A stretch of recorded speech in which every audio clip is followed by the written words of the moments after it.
Unlocking English. A deep dive into modal verbs, expressing obligation and necessity. Hello, English learners. Welcome back to another exciting episode of Unlocking English. Today we're delving deeper into the world of modal verbs, and we'll specifically focus on how they can be used to express obligation and necessity. It's time to master the nuances of English language like never before.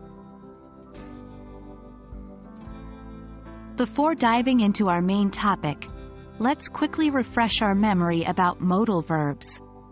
These are a type of auxiliary verb that express necessity, possibility, permission, or ability.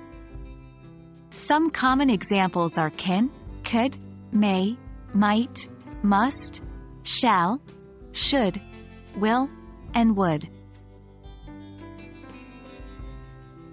Moving on to expressing obligation using modal verbs, these are instances where you feel compelled to do something due to rules, law, or personal moral conduct.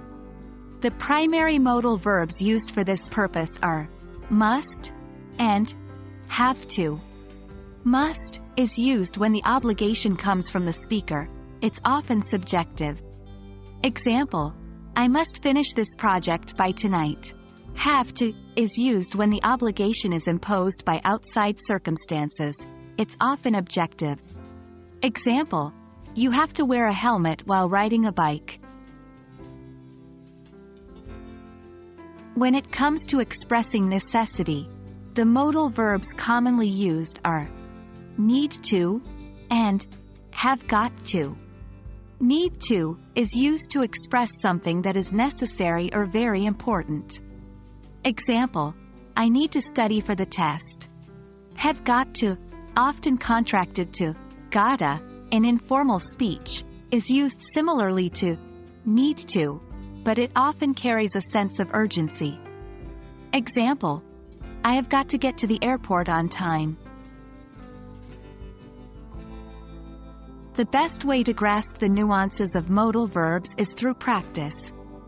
Try making your own sentences expressing obligation and necessity using must, have to, need to, and have got to. Remember, it's all about context.